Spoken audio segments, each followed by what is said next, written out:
How do you explain when things don't go as we assume? Or better, how do you explain when others are able to achieve things that seem to defy all of the assumptions? For example, why is Apple so innovative? Year after year after year after year, they're more innovative than all their competition. And yet, they're just a computer company. They're just like everyone else. They have the same access to the same talent, the same agencies, the same consultants, the same media. Then why is it that they seem to have something different? Why is it that Martin Luther King led the civil rights movement? He wasn't the only man who suffered in a pre-civil rights America, and he certainly wasn't the only great orator of the day. Why him?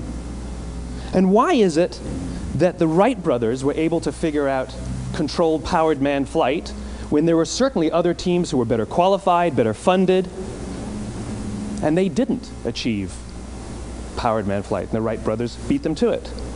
There's something else at play here. About 3.5 years ago, I made a discovery, and this discovery profoundly changed my view on how I thought the world worked, and it even profoundly changed the way in which I operate in it. As it turns out, there's a pattern. As it turns out, all the great and inspiring leaders and organizations in the world, whether it's Apple or Martin Luther King or the Wright brothers, they all think, act, and communicate the exact same way, and it's the complete opposite to everyone else. All I did was codify it. And it's probably the world's simplest idea. I call it the golden circle.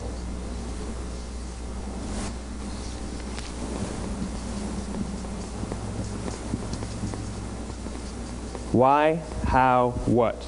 This little idea explains why some organizations and some leaders are able to inspire where others aren't. Let me define the terms really quickly.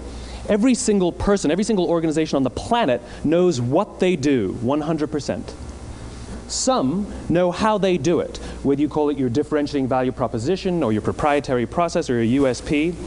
But very, very few people or organizations know why they do what they do. And by why, I don't mean to make a profit. That's a result. It's always a result. By why, I mean what's your purpose? What's your cause? What's your belief? Why does your organization exist? Why do you get out of bed in the morning? And why should anyone care?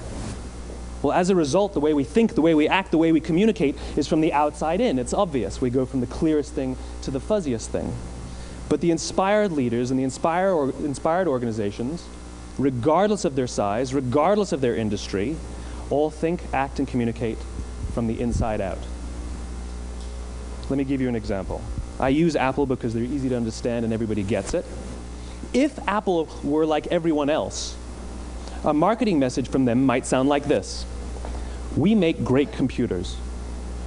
They're beautifully designed, simple to use, and user-friendly. Want to buy one? Meh. And that's how most of us communicate. That's how most marketing is done, that's how most sales is done, and that's how most of us communicate interpersonally. We say what we do, we say how we're different or how we're better, and we expect some sort of behavior, a purchase, a vote, something like that. Here's our new law firm. We have the best lawyers with the biggest clients. We have, we always perform for our clients, do business with us. Here's our new car. It gets great gas mileage. It has, leather seats. Buy our car. But it's uninspiring. Here's how Apple actually communicates. Everything we do, we believe in challenging the status quo. We believe in thinking differently. The way we challenge the status quo is by making our products beautifully designed, simple to use, and user-friendly. We just happen to make great computers. Want to buy one? Totally different, right? You're ready to buy a computer from me.